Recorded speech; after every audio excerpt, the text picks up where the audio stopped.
A veces, la vida te quita todo antes de darte lo que realmente necesitas. Para Mason Trigg, ese momento llegó a los 47 años, de pie frente a una cabaña en ruinas, con nada más que una bolsa de viaje y el corazón lleno de remordimientos. Su negocio había fracasado.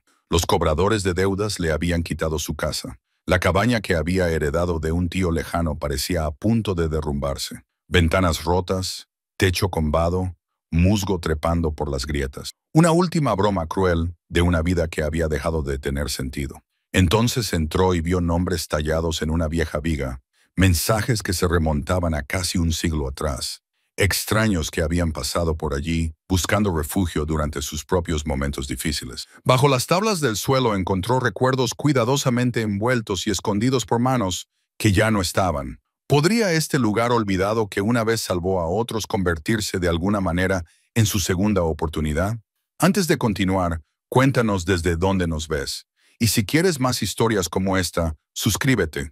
Tenemos algo preparado para mañana. El trayecto hasta la cabaña le había llevado a Mason Trigg casi 4 horas desde Portland, serpenteando por valles que se estrechaban con cada kilómetro que pasaba, hasta que la carretera asfaltada dio paso a la grava, luego al barro y finalmente a algo que apenas se reconocía como un camino.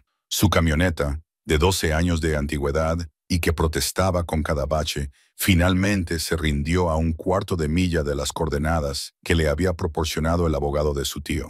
Mason se quedó sentado al volante durante un largo rato, con el motor haciendo ruido mientras se enfriaba, y se quedó mirando el bosque que lo rodeaba por todos lados. 20 años. Eso era lo que había tardado en convertir Trigg Construction, que había empezado con una sola camioneta y una caja de herramientas, en una empresa con 18 empleados y una reputación de calidad que se extendía por 3 condados. 20 años de madrugones y noches en vela, de devolver llamadas y hacer presupuestos, de aprender contabilidad por su cuenta, porque al principio no podía permitirse un contable. 20 años de ser el tipo al que la gente llamaba cuando quería que las cosas se hicieran bien. Todo eso se esfumó en 18 meses. La economía había cambiado primero, las nuevas construcciones se agotaron, luego las renovaciones e incluso los pequeños trabajos de reparación que solían llenar los huecos. Mason había pedido préstamos para mantener a su equipo trabajando. Algunas cosas cambiarían. No fue así. Había refinanciado su casa. Claro, el próximo gran proyecto estaba a la vuelta de la esquina. No fue así.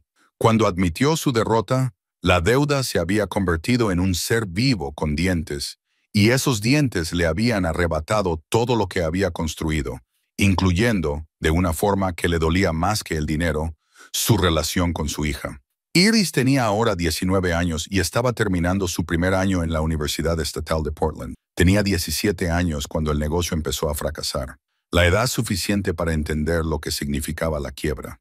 La edad suficiente para ver cómo su padre se convertía en alguien a quien apenas reconocía. El hombre que le había enseñado a manejar un taladro y a leer un nivel, que la había dejado ayudar en las obras desde que tenía 6 años, se había transformado en alguien que apenas hablaba, que se quedaba mirando las facturas esparcidas por la mesa de la cocina hasta bien pasada la medianoche, que respondía con brusquedad a preguntas que antes contestaba con paciencia. Cuando la casa fue embargada la primavera pasada, Iris vivía en la residencia de estudiantes. Volvió a casa un fin de semana para ayudar a hacer las maletas, con el rostro cuidadosamente neutro. Y Mason había visto en sus ojos lo que ella era demasiado amable para decir, que él la había decepcionado, que el padre, que siempre había sido estable, que siempre tenía un plan, de alguna manera había conseguido perderlo todo. Habían hablado quizá una docena de veces desde entonces, llamadas breves, silencios incómodos, ella preguntándole dónde se alojaba, como si fuera la madre controlando a un adolescente poco fiable. Mason había estado durmiendo en el sofá de un amigo, luego en la habitación libre de otro amigo, y finalmente, solo en un motel de estancia prolongada que cobraba por semana y no hacía preguntas. Fue entonces cuando llegó la carta del abogado. Su tío, el hermano de su madre, un hombre al que Mason había visto quizás 3 veces en toda su vida, había fallecido 6 meses antes. La herencia había tardado todo ese tiempo en resolverse. Mason heredó una cosa, una cabaña de 40 acres en la cordillera costera, a 2 horas de cualquier cosa que se pareciera a la civilización. Los impuestos sobre la propiedad estaban atrasados. Según se informaba, la estructura era inhabitable. El tono del abogado sugería que esta herencia era más una carga que un regalo. Mason no tenía nada más. Así que allí estaba. Cogió su bolsa de viaje del asiento del copiloto. Todo lo que poseía ahora cabía en una sola bolsa, un hecho que aún le parecía surrealista, y empezó a caminar. El aire de octubre traía el aroma de la tierra húmeda y el abeto de Douglas, ese olor particular del bosque del noroeste del Pacífico después de la lluvia. Los helechos espada rozaban sus vaqueros. En algún lugar por encima de él, un cuervo graznó. La cabaña apareció entre los árboles como algo de un recuerdo difuso, pequeña, de unos 6 por 9 metros, construida con troncos que se habían oscurecido con el paso del tiempo y las inclemencias del clima. El techo estaba hundido en el centro y faltaban tejas en algunos lugares. Había 2 ventanas en la pared frontal, ambas rotas. Todavía quedaban fragmentos de cristal adheridos a los marcos. La puerta principal colgaba en ángulo, sujeta por una sola bisagra. Mason se detuvo a 3 metros de distancia, con la pesada bolsa de lona en la mano. Eso era todo. A eso había llegado su vida. Tenía 47 años y su único activo era una estructura que parecía a punto de derrumbarse si soplaba el viento en la dirección equivocada. Pensó en volver a su camioneta, conducir a cualquier lugar, empezar de nuevo en una ciudad donde nadie lo conociera, donde pudiera encontrar trabajo temporal y un apartamento barato, y reconstruir poco a poco desde cero. ¿Pero reconstruir para qué? Otro negocio que podría fracasar, otra vida que podría arrebatársele.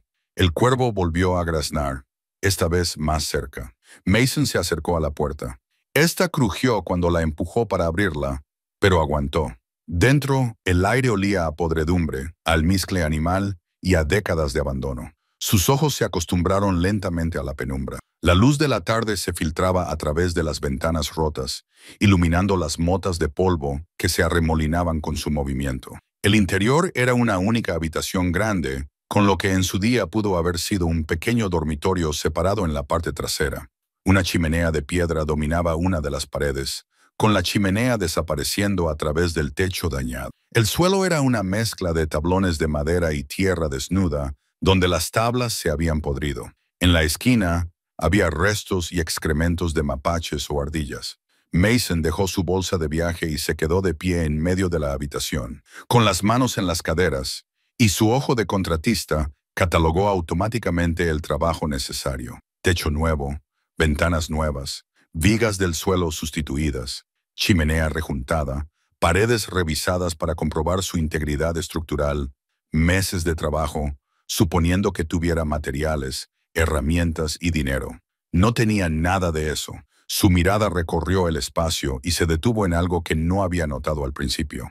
A lo largo del interior de la pared frontal, justo debajo de donde las vigas del techo se unían con los troncos, había una viga tallada a mano más gruesa que las demás, más oscura, desgastada y lisa, y en cuya superficie había unas palabras grabadas.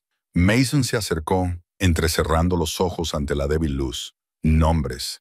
Docenas de ellos, tal vez cientos, a lo largo de toda la viga, algunos tallados profundamente, otros apenas arañados. Fechas junto a ellos: 1889, 193, 1917, 1924. Mensajes breves y sencillos.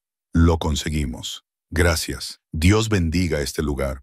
Recorrió con los dedos la madera, sintiendo los surcos desgastados por el tiempo y el tacto. No se trataba de vandalismo aleatorio. Eran registros. La gente se había quedado aquí. Había sobrevivido a algo tan difícil que había dejado su huella como testimonio. Mason sacó su teléfono. Lo había cargado por completo esa mañana, sin saber cuándo volvería a tener energía, y utilizó la linterna para leer más de cerca. Los nombres abarcaban décadas. Por lo que parecía, eran familias. Algunas entradas incluían breves notas sobre su procedencia y su destino. De Seattle a Sacramento, invierno de 1932. Perdimos el rumbo. Encontramos refugio aquí. Esta cabaña no siempre había estado abandonada. En su día había significado algo. Se acercó a la chimenea de piedra y pasó la mano por la repisa. Detrás de una piedra suelta, sus dedos tocaron cuero. Sacó un pequeño diario, cuya cubierta estaba manchada por el agua, pero intacta. Las páginas estaban llenas de una cuidadosa caligrafía. La tinta se había desvanecido hasta volverse marrón. 15 de octubre de 1947. Las lluvias llegaron temprano este año. Ahora somos 6 los que nos quedamos aquí. Los equipos de tala no pueden trabajar hasta que esclarezca. Alguien repuso la pila de leña. Todavía hay bondad en el mundo. Mason pasó más páginas, todas escritas por la misma mano. Alguien llamado Harold. Entradas que abarcan varios años y describen los inviernos en el bosque, los campamentos de tala, los hombres que viajan por trabajo, y siempre menciona la cabaña que utilizan y mantienen quienes pasan por allí. Déjala mejor de lo que la encontraste. Así decía una entrada. Esa es la regla aquí. Nadie es dueño. Todos son responsables. Mason se sentó junto a la chimenea, con el diario en las manos, y por primera vez en meses sintió algo más que el vacío dolor del fracaso. Estas personas, extraños separados por décadas, habían encontrado refugio aquí, no porque alguien lo gestionara como un negocio o una organización benéfica, sino porque existía y su puerta permanecía abierta. Su teléfono vibró. Un mensaje de Iris. «Papá, ¿estás bien? ¿Dónde te alojas?» Miró el mensaje durante un largo rato y luego escribió. «Estoy bien, en un lugar seguro. Te llamaré pronto». No era mentira. Exactamente. La cabaña no era segura en el sentido convencional, pero estar allí, rodeado de los fantasmas de personas que habían sobrevivido a sus propios momentos difíciles, Mason sintió algo que no había sentido desde que llegó la notificación de ejecución hipotecaria. Sintió que tal vez aún había un camino por delante. Mason pasó su primera semana en la cabaña en una especie de supervivencia controlada. Limpió lo peor de los escombros, barrió los nidos de animales y parcheó el techo lo suficiente como para evitar que la lluvia cayera directamente sobre su saco de dormir. El trabajo le sentaba bien, movimientos familiares, problemas con soluciones claras. Mide 2 veces, corta una vez, comprueba el nivel, asegúrate de que esté cuadrado. El bosque le impuso un ritmo que había olvidado que existía. El amanecer llegaba temprano. La luz se filtraba a través de los árboles en rayos dorados. Trabajaba hasta que le dolían las manos y la espalda. Luego se sentaba junto a una pequeña hoguera en la chimenea de piedra, comía sopa enlatada y seguía leyendo el diario de Harold. Las entradas pintaban un cuadro de una época diferente. Hombres que se desplazaban por el desierto para trabajar, familias que viajaban hacia el oeste con todas sus pertenencias, todos ellos utilizando esta cabaña como punto de parada. Nadie era su propietario exactamente, simplemente había estado allí, mantenida gracias al esfuerzo colectivo y a un acuerdo tácito. La idea se instaló en la mente de Mason y no se le iba. ¿Qué haría falta para que este lugar volviera a ser funcional? No solo habitable para él, sino realmente útil, un verdadero refugio. Al 8º día, decidió sustituir las tablas del suelo de la sala principal. La madera se había podrido en algunas zonas, estaba blanda bajo sus botas, y había recuperado algunas tablas en buen estado de lo que en su día había sido un pequeño cobertizo de almacenamiento en la parte trasera. Mientras levantaba una sección cerca de la chimenea, su palanca golpeó algo sólido que no debería haber estado allí. Mason se arrodilló y trabajó con más cuidado, quitando las tablas una a una. Debajo de ellas, incrustada en los cimientos de tierra, había una piedra plana colocada deliberadamente, no natural. La levantó y encontró una cavidad debajo forrada con lo que parecía un paño impermeable. Su corazón latía más rápido mientras metía la mano y sacaba un paquete envuelto. El paño impermeable era viejo, pero había cumplido su función. El contenido estaba seco. Mason llevó el paquete a la ventana, donde había mejor luz, y lo desenvolvió con cuidado. Un documento enrollado y amarillento por el paso del tiempo. Lo desenrolló en el suelo, sujetando las esquinas con piedras. Era un plano, dibujado a mano, meticuloso y detallado. Un plano de un edificio que parecía una versión ampliada de la cabaña, con varias habitaciones, una zona común más grande, espacios de almacenamiento e incluso un sistema básico de fontanería. En el margen, escrito con letra precisa, ponía estación de pesaje, refugio y capacidad. 15 de abril de 1952. Los planos estaban firmados con las iniciales KP. Mason estudió el dibujo con ojo de contratista. Quienquiera que fuera GP sabía lo que hacía. El diseño era práctico, eficiente y construido para durar. En la parte inferior de la página, una dedicatoria para aquellos que vagan y necesitan descansar. Alguien había soñado con hacer esto oficial, un refugio real, organizado y permanente. Lo habían pensado bien, habían dedicado tiempo a diseñarlo. ¿Y luego qué? Se habían quedado sin dinero, habían perdido el interés, habían muerto antes de poder construirlo. Mason enrolló el plano con cuidado y lo dejó a un lado. Luego examinó el resto del paquete. Cartas atadas con una cuerda que se desmoronó al tocarla. Las separó con cuidado y comenzó a leer. La primera estaba fechada el 1 de marzo de 1951 y escrita con una letra fluida de mujer. Querida Margaret, no te imaginas lo asustados que estábamos. 3 días en la nieve con los niños y nos habíamos quedado sin comida. Cuando encontramos la cabaña, lloré de alivio. Alguien había dejado leña apilada dentro y comida enlatada en una caja de hojalata. Nos quedamos 4 días hasta que pasó la tormenta. Ese lugar nos salvó la vida. De verdad, nunca lo olvidaré. Tu querida hermana, Dorothy. Otra carta, otra letra, otro año. El cruce fue más difícil de lo que esperábamos. Nos perdimos 2 veces y el bebé tenía fiebre. Si no hubiera sido por la estación de paso, no creo que lo hubiéramos conseguido. Alguien había grabado en la pared instrucciones sobre la ciudad más cercana. Las seguimos y encontramos ayuda. Quienquiera que mantenga ese lugar, esté haciendo la obra del Señor.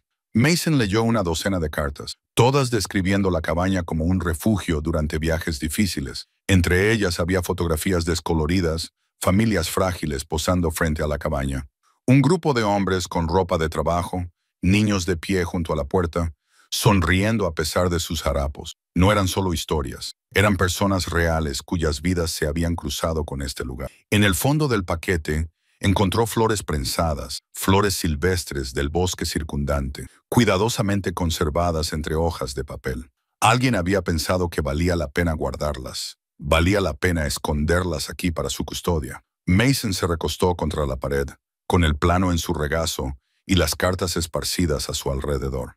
De repente, la importancia de la cabaña quedó clara. No había sido solo un refugio, había sido un salvavidas, parte de una red invisible de seguridad para las personas que viajaban por un país peligroso en tiempos difíciles, y alguien que Penn había querido convertirla en permanente. Esa noche, una tormenta llegó desde la costa.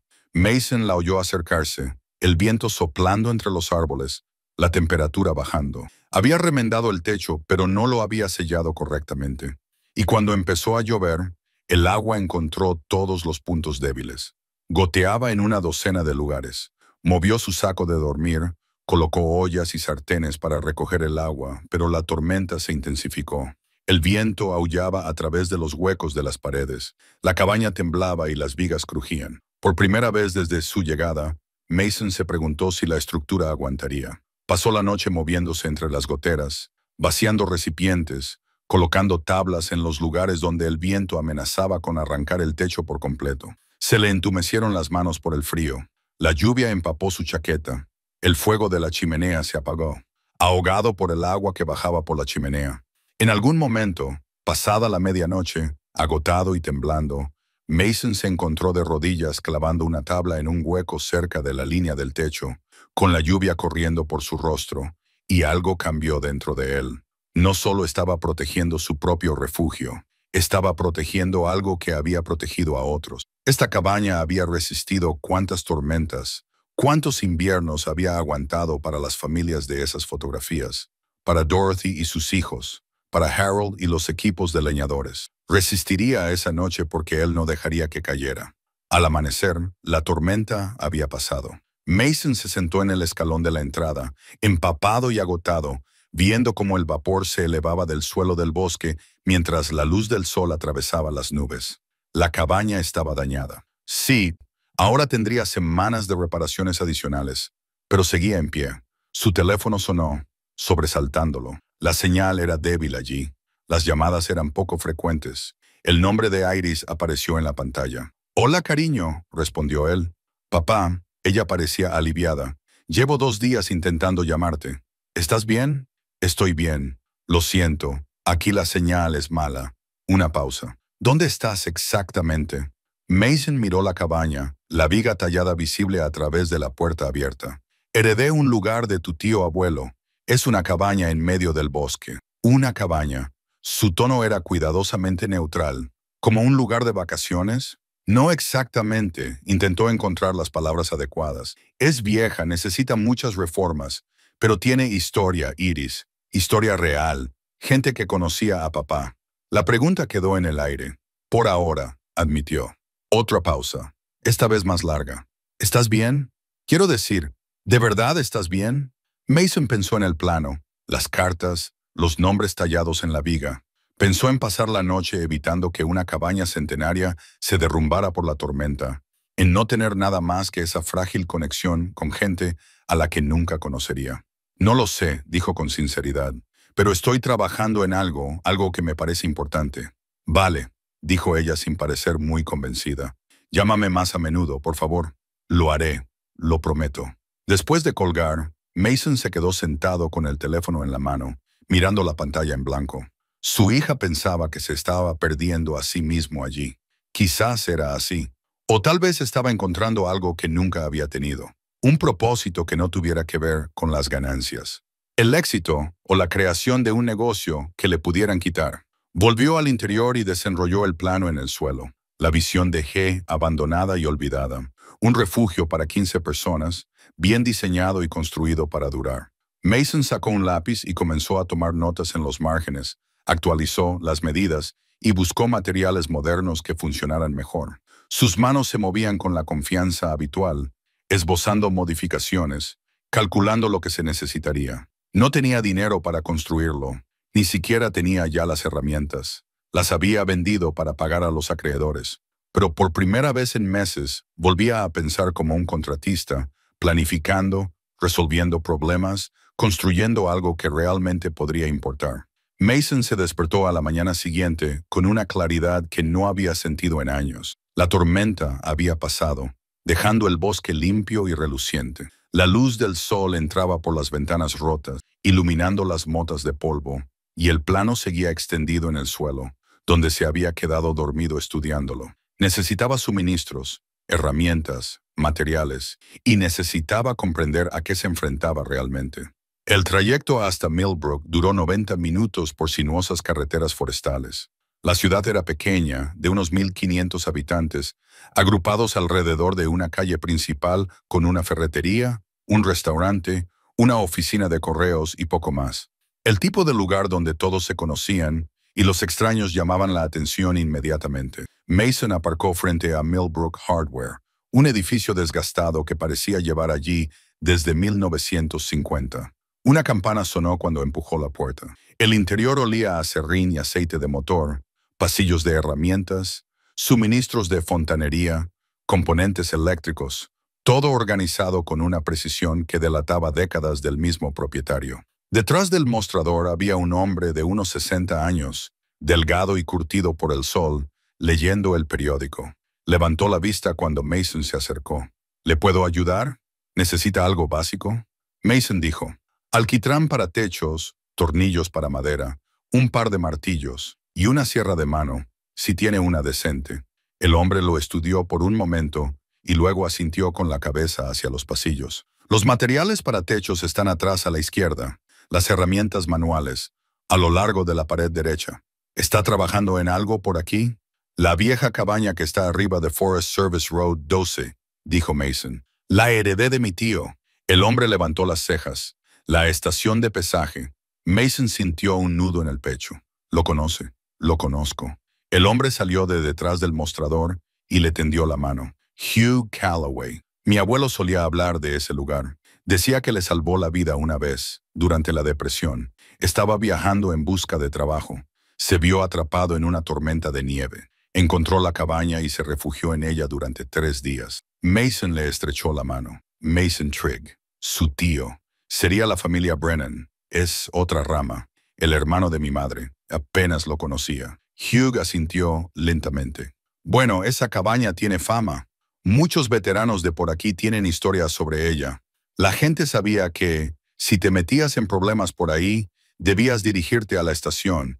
Siempre había alguien que la mantenía abastecida y en buen estado. Hizo una pausa. Sin embargo, lleva abandonada un tiempo. 20 años. Parece que planeas arreglarla. Mason dudó. No le había contado el plan a nadie. Apenas se lo había contado a sí mismo. Estaba pensándolo. Imagino que estará en mal estado. Hugh se dirigió hacia los materiales para techos y Mason lo siguió. ¿Tienes experiencia en este tipo de trabajos? Fui contratista durante 20 años. Se detuvo. Las cosas cambiaron. Hugh miró hacia atrás y algo en su expresión sugería que entendía lo que no se había dicho. Bueno, necesitas consejos sobre estructuras antiguas como esa. He restaurado algunas. Construí mi casa con materiales recuperados en los años 80. Pasaron la siguiente hora reuniendo materiales. Mason era muy consciente de que su dinero se le estaba agotando. Le quedaban unos $800, dinero que había ahorrado vendiendo la caja de herramientas y el equipo de repuesto de su camioneta. Hugh pareció percibir sus limitaciones presupuestarias y le orientó hacia lo esencial. Nada se desperdició. En el mostrador, Hugh lo pasó todo por caja. Son 240. Mason le entregó el dinero en efectivo, viendo cómo se reducía su colchón de seguridad. ¿Te vas a quedar ahí fuera?, preguntó Hugh. Por ahora, en la cabaña. Hace frío allí arriba en invierno. ¿Tienes calefacción? La chimenea funciona. Hugh lo estudió por un momento y luego desapareció en la trastienda. Regresó con un hornillo de camping abollado y 2 bombonas de propano. Llévate estos. Son restos del inventario que no se vendieron. Considéralo un descuento de bienvenida a Millbrook. Mason empezó a protestar, pero Hugh le hizo un gesto con la mano para que se callara. Esa cabaña es importante para la gente de por aquí, aunque no hablen mucho de ella. Estás haciendo algo que vale la pena. De vuelta a casa, Mason sintió el peso de esas palabras. Vale la pena. ¿Cuándo fue la última vez que sintió eso por algo que había hecho? De vuelta en la cabaña, descargó los suministros y se puso manos a la obra. El techo era la prioridad. Todo lo demás dependía de protegerla de las inclemencias del tiempo. Pasó 3 días tumbado boca arriba, sustituyendo las secciones podridas del techo, sellando juntas y tapando agujeros. Le dolían los hombros y tenía ampollas en las manos, pero el trabajo le parecía limpio y útil. Al 4.º día, mientras limpiaba los escombros de lo que en su día había sido un pequeño dormitorio, su mano se cerró alrededor de algo de madera y suave. Lo sacó de entre una maraña de tela vieja y suciedad. Un tren de juguete, tallado a mano, sencillo, pero cuidadosamente elaborado. Las ruedas giraban sobre ejes de clavos doblados. Alguien lo había lijado para que quedara liso. No había astillas que pudieran dañar las manos pequeñas. En la parte inferior, talladas en la madera, estaban las iniciales JRNM. Mason lo giró entre sus manos, imaginando a un padre trabajando a la luz de una lámpara, tallando esto para un niño, una familia que se refugiaba allí en tiempos difíciles y un padre haciendo lo que hacen los padres, tratando de mejorar las cosas, aunque fuera de forma modesta. Pensó en Iris a los 6 años, ayudándole en las obras, el cinturón de herramientas de juguete que le había hecho, del tamaño perfecto para su pequeña cintura, enseñándole a clavar clavos en madera de desecho, con el rostro concentrado y decidido. El fin de semana que pasaron construyendo una casa en el árbol en su jardín, con su risa resonando entre las ramas del arce. ¿Cuándo había dejado de hacerlo? ¿Cuándo se había vuelto demasiado ocupado, demasiado estresado, demasiado centrado en mantener el negocio a flote como para darse cuenta de que estaba perdiendo algo más importante? Mason colocó el tren con cuidado sobre la repisa de la chimenea, junto al diario de Harold. Otra pieza de la historia de la cabaña. Otro recordatorio de que había gente que había vivido aquí, que había sobrevivido aquí, que había encontrado momentos de normalidad en medio del caos. Esa noche encendió la chimenea y sacó su teléfono. La señal era limitada, pero suficiente. Abrió una aplicación de notas y comenzó a documentar lo que había encontrado. La viga tallada con sus nombres y fechas. Las entradas del diario de Harold. El plano. Las cartas de Dorothy. El tren de juguete. Tomó fotografías, escribió descripciones. No sabía muy bien por qué. Solo tenía la sensación de que esas cosas merecían ser registradas, que sus historias no debían desaparecer. Su teléfono vibró. Un mensaje de Iris. ¿Cómo está la cabaña? Miró la pantalla y escribió. Me está enseñando cosas. Aparecieron 3 puntos, desaparecieron y volvieron a aparecer. Por fin. ¿Cómo qué? Mason miró a su alrededor, al interior en penumbra, a la luz del fuego que bailaba sobre la viga tallada, a la pequeña colección de objetos sobre la repisa de la chimenea, que a veces las mejores cosas no son las que construyes para ti mismo. Una larga pausa. Eso suena a papá. Se le hizo un nudo en la garganta. Estoy tratando de encontrar el camino de vuelta a él. Lo sé, solo son 2 palabras, pero tenían un peso que él no esperaba. Ella no estaba enfadada. Estaba esperando que él encontrara lo que estaba buscando. Te quiero, pequeña, escribió. Yo también te quiero, papá. Mason dejó el teléfono y se quedó mirando el fuego. La cabaña crujía a su alrededor, acomodándose en la noche. Mañana trabajaría en las ventanas. Al día siguiente empezaría con las vigas del suelo. Le esperaban semanas de trabajo, quizá meses. Pero por primera vez desde la ejecución hipotecaria, desde que vio desaparecer todo lo que había construido, no sentía que solo estuviera sobreviviendo. Estaba construyendo algo de nuevo, no por lucro ni por orgullo, sino porque era importante. Porque personas que nunca conocería habían necesitado este lugar en algún momento. Y tal vez, solo tal vez, personas que nunca conocería lo necesitarían de nuevo. El tren sobre la repisa de la chimenea reflejaba la luz del fuego y sus ruedas de madera proyectaban sombras en la pared.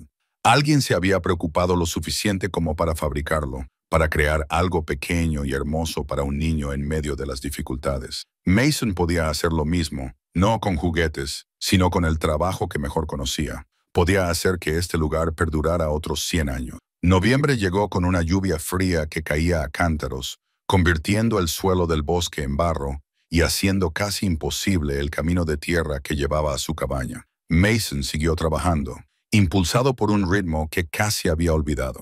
La satisfacción de arreglar las cosas correctamente, de ver cómo el progreso se acumulaba día a día. El techo ya no goteaba. Las ventanas, remendadas con cristales recuperados y selladas con corcho, impedían que entrara el viento más fuerte. El suelo era sólido bajo sus pies. Nuevas vigas sostenían las tablas que había obtenido de la madera caída en la propiedad. Su cuerpo se había vuelto más delgado y duro.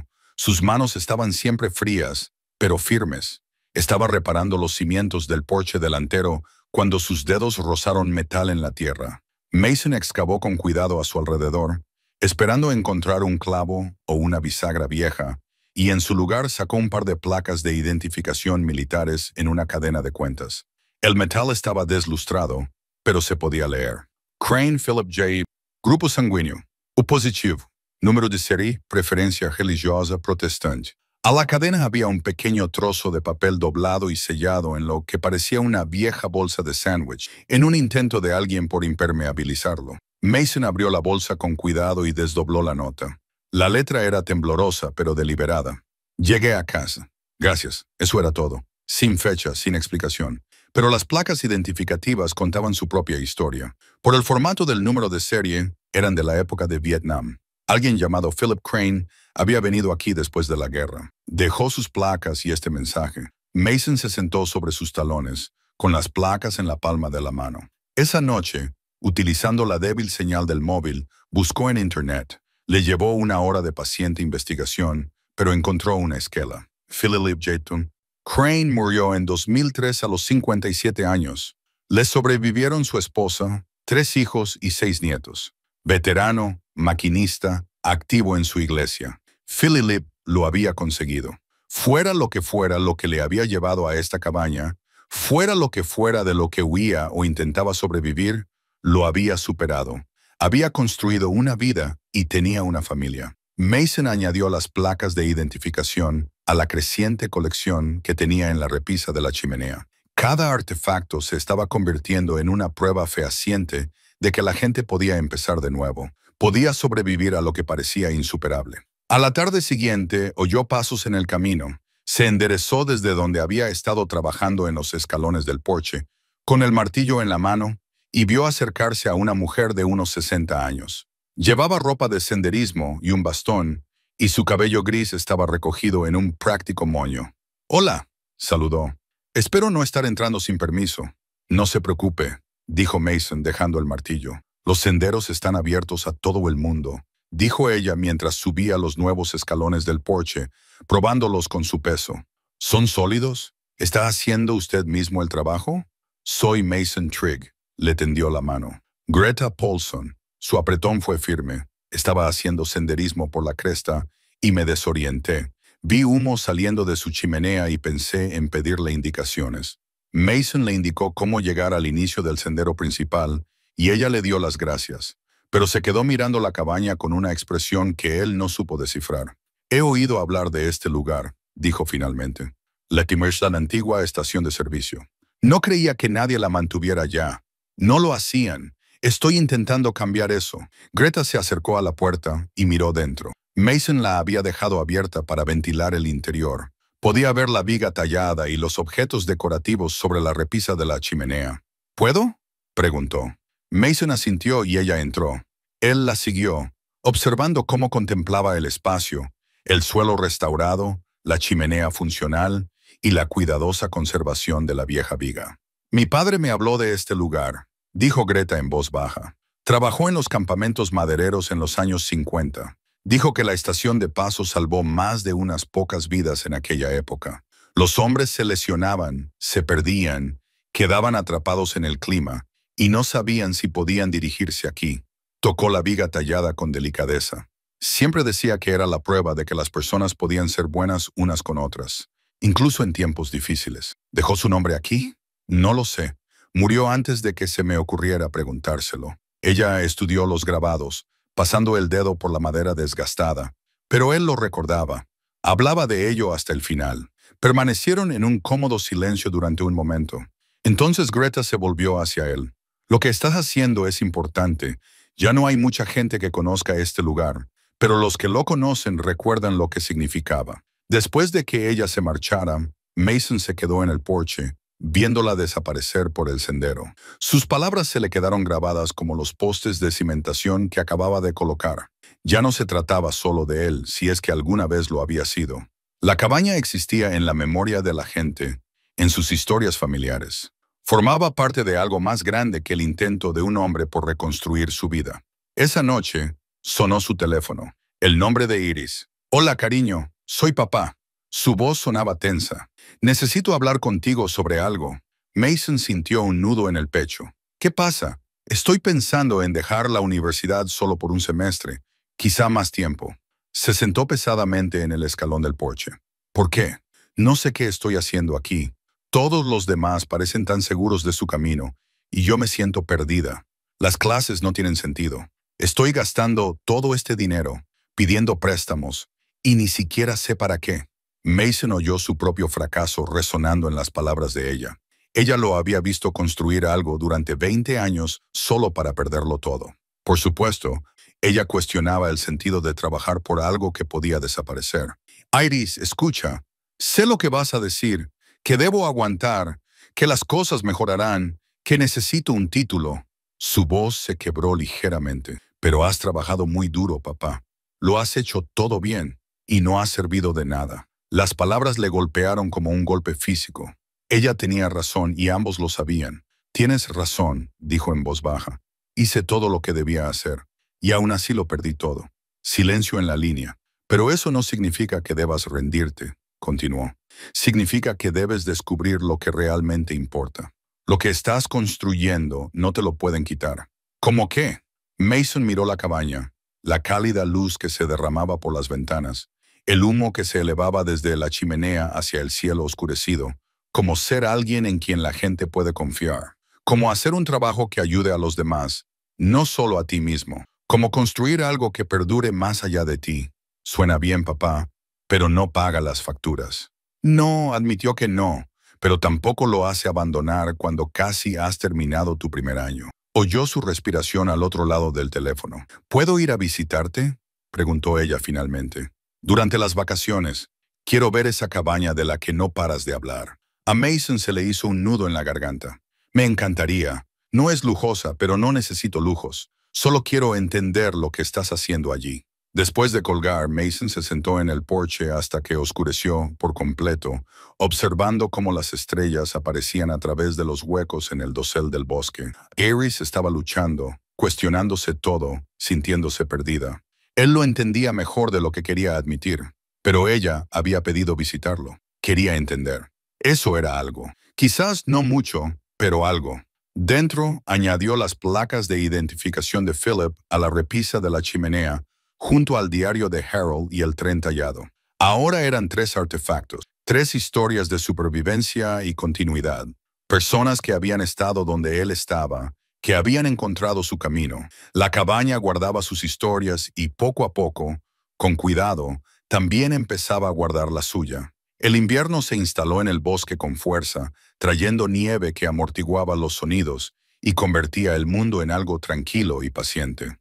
Mason había acondicionado la cabaña para el invierno lo mejor que había podido, rellenando los huecos de las paredes con aislante, colocando burletes alrededor de la puerta, instalando la estufa de leña que había rescatado y obteniendo un calor constante de la leña seca que había estado cortando durante semanas. El trabajo había adquirido un carácter meditativo. Cada día traía consigo tareas que había que hacer, problemas que había que resolver. La cabaña se estaba volviendo sólida a su alrededor, transformándose de ruina en refugio, con cada clavo clavado, cada tabla colocada en su sitio. Estaba instalando nuevas tablas en el suelo de la sala principal cuando su palanca golpeó algo debajo de las viejas tablas. Esta vez no era tierra, sino metal. Mason trabajó con cuidado, quitando tablas hasta que pudo ver una pequeña caja de hojalata encajada entre las vigas del suelo. La caja estaba oxidada, pero intacta. La sacó y la llevó a la ventana, donde la luz de la tarde se filtraba a través de la nieve que caía. Dentro, envuelto en un paño que se desmoronó al tocarlo, había un anillo de boda de oro, sencillo, desgastado por los años de uso. Mason lo giró a la luz y encontró una inscripción en el interior del anillo. El para siempre comienza aquí, 1945. Debajo del anillo había una fotografía, descolorida en tono sepia, pero aún lo suficientemente nítida. Una joven pareja posaba delante de la cabaña. Tenía el mismo aspecto que ahora, solo que menos desgastada. La mujer llevaba un vestido sencillo y el hombre un traje que había visto mejores días. Ambos sonreían. En el reverso, escrito con letra cuidadosa, Francis y Otto, casados aquí por el hermano Timothy, 1 de diciembre de 1945. Mason se quedó mirando la fotografía. Había gente que se había casado en esa cabaña, que había elegido ese lugar en medio de la nada para comenzar su vida juntos. Esa noche se sentó frente a su ordenador portátil, al que había conectado un pequeño panel solar para mantenerlo cargado, e hizo lo que había hecho con el nombre de Philip, buscar. Le llevó paciencia y varios intentos fallidos, pero los encontró. Francis y Otto habían vivido en Eugene. Las esquelas eran recientes. Francis murió en 2019, Otto en 2021, ambos a los 90 años. Habían tenido 5 hijos, 14 nietos y, según el último recuento, 8 bisnietos. El obituario de Francis mencionaba que ella y Otto se habían conocido como personas desplazadas después de la Segunda Guerra Mundial, ya que ambos habían perdido a sus familias en el conflicto. Se habían casado en una pequeña capilla de montaña y habían construido una vida juntos en Oregón, una pequeña capilla de montaña. Esta cabaña. Mason encontró una página de Facebook de una de sus nietas y pasó 20 minutos redactando un mensaje. Se sintió tonto al hacerlo. ¿Qué probabilidades había de que ella respondiera a un desconocido? Pero la envió de todos modos, explicando quién era, lo que había encontrado y preguntando si la familia sabía algo de la cabaña. La respuesta llegó en menos de una hora. Dios mío, sí. Mi abuela habló de ese lugar hasta el día de su muerte. Llevamos años intentando encontrarlo. ¿En serio? ¿Podemos visitarlo? Se llamaba Iris. La coincidencia hizo sonreír a Mason. Iris Hartley, nieta de Francis y Otto, intercambiaron mensajes durante la siguiente hora. Ella le contó la historia de la familia. Francis y Otto habían sido refugiados, sin un centavo y solos, viajando hacia el norte desde California cuando les sorprendió el invierno. Encontraron la cabaña y se quedaron allí 2 semanas, enamorándose mientras estaban aislados por la nieve. Un ministro itinerante llamado Timothy también se había refugiado allí y los casó el 15 de diciembre de 1945. La cabaña fue donde comenzó su familia. Siempre habían tenido la intención de volver, pero nunca la volvieron a encontrar. Las carreteras habían cambiado. Sus recuerdos eran imprecisos y con el tiempo se convirtió en una historia que contaban en lugar de un lugar al que podían volver. Mi madre se moriría por verla, escribió Iris. ¿Podemos ir, por favor? Mason miró alrededor de la cabaña. Estaba en mal estado, pero ahora era habitable, limpia, cálida. Los objetos que había sobre la repisa de la chimenea contaban sus historias a cualquiera que se tomara la molestia de mirarlos. Sí, escribió. Venid a ver dónde empezó todo. Quedaron en visitarla dentro de 2 semanas, lo que le dio tiempo a Mason para terminar las reparaciones más visibles. La presión le dio energía. Trabajó más horas, haciendo que la cabaña no solo fuera funcional, sino también acogedora. Limpió las ventanas hasta que brillaron. Reparó los escalones de la entrada e incluso construyó un sencillo banco en el porche. Su hija llamó 3 días antes de que llegaran Francis y la familia de Otto. Papá, he estado pensando en lo que dijiste, en construir algo que dure. Sí, puedo ir a visitarte durante las vacaciones. Quiero ver la cabaña y quiero ayudar si hay trabajo que hacer. Mason sintió una opresión en el pecho. Algo que parecía esperanza. Siempre hay trabajo que hacer. Y sí, me encantaría. De acuerdo, iré el 20 de diciembre. ¿Te viene bien? Perfecto. El día que llegaron Francis y la familia de Otto, la nieve caía suavemente entre los árboles. Mason oyó su coche avanzando con dificultad por la carretera y salió a su encuentro. Salieron 2 mujeres, una de unos 60 años y otra de unos 30. Ambas tenían lágrimas en los ojos antes incluso de llegar a la cabaña. «Soy Pauline», dijo la mujer mayor, con la voz entrecortada. «Frances era mi madre, y yo soy Iris», añadió la mujer más joven. «Su nieta». Mason la acompañó al interior y observó sus rostros mientras contemplaban el espacio. Pauline se dirigió inmediatamente a la viga tallada y pasó los dedos por la madera, como si esperara encontrar allí los nombres de sus padres. «Nunca tallaron nada», dijo en voz baja. «Solo estuvieron aquí 2 semanas, pero nos contaron muchas historias. Los seguros que se sentían, cómo sabían que todo iría bien porque habían encontrado este lugar». Mason les mostró el anillo y la fotografía. Pauline los cogió con manos temblorosas. «Recuerdo esta foto. Mi madre la guardaba en su Biblia». Levantó la vista hacia él. «He estado documentando a todos los que pasaron por aquí, a todos los que dejaron algo atrás. Tus padres no eran solo nombres en una base de datos. Eran personas reales que comenzaron algo importante aquí». La joven Iris caminó lentamente alrededor de la cabaña, fotografiando todo con su teléfono. «Mi bisabuela solía decir que los lugares guardan recuerdos, que la bondad resuena en el futuro». Miró a Mason. «Tú estás haciendo que eso sea realidad». Se quedaron 2 horas compartiendo historias, añadiendo sus propios nombres a la viga tallada con un punzón para madera que Mason les proporcionó. 4 generaciones de una familia conectadas por esta cabaña. Antes de marcharse, Pauline le entregó un sobre a Mason. Madre y padre dejaron dinero en su testamento. Se suponía que debía ir al guardián de la estación, pero nunca supimos cómo honrar eso. No es una fortuna, pero es tuyo. Por favor, úsalo para mantener este lugar en pie. Mason abrió el sobre después de que se marcharan. $3,000 en un cheque certificado. Se sentó en el escalón del porche, con el cheque en la mano, y por primera vez en meses lloró. No por el dolor o la pérdida, sino por el peso de la responsabilidad y el honor.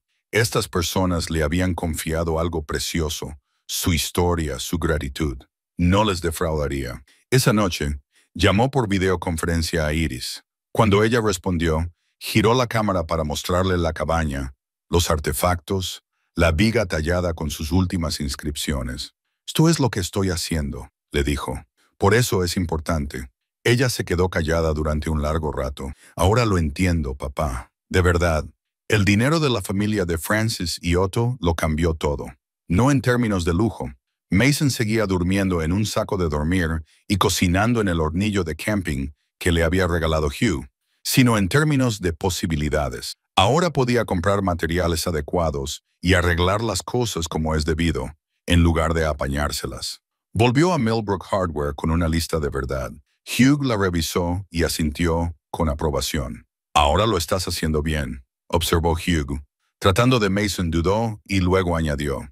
«He averiguado más cosas sobre la historia de la cabaña. La gente está empezando a recordarla. Algunos incluso la visitan. Las noticias vuelan en los pueblos pequeños». Hugh cobró los suministros. «La gente ha estado preguntando por ti. El tipo que está restaurando la estación de paso. No estoy tratando de darle importancia. No hace falta. Estás haciendo algo que importa a la gente, lo quieras o no. Hugh cargó los materiales en la camioneta de Mason. Probablemente el nombre de mi abuelo esté en esa viga. Callaway.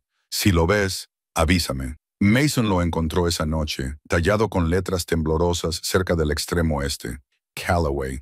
1 de febrero de 1931. De camino a casa le envió una fotografía a Hugh. La respuesta no se hizo esperar. Es él, gracias por esto. El trabajo continuó, pero con un propósito renovado. Mason ya no solo estaba restaurando una cabaña, estaba restaurando recuerdos, conexiones, pruebas de que la gente había sobrevivido y seguido adelante. Estaba sustituyendo los marcos de las ventanas cuando oyó un vehículo que avanzaba con dificultad por la carretera. Un momento después, un jeep apareció entre los árboles. Un joven de unos 25 años salió del vehículo con aire indeciso. ¿Es esta la estación?, preguntó.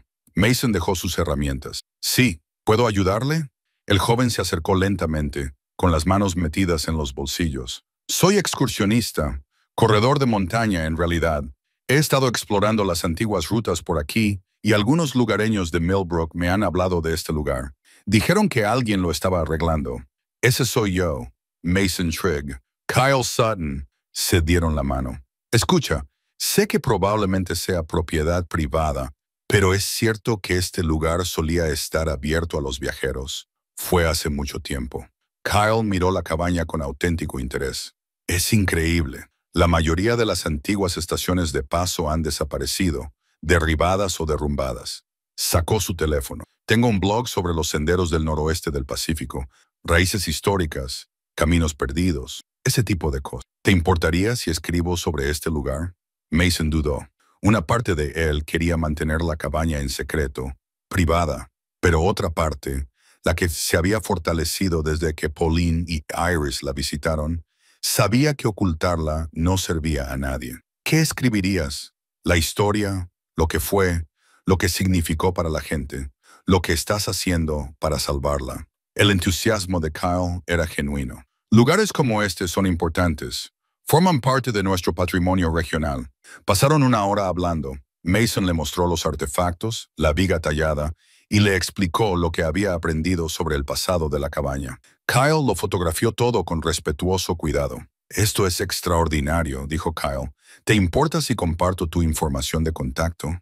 Hay grupos de preservación, sociedades históricas, gente que querría ayudar.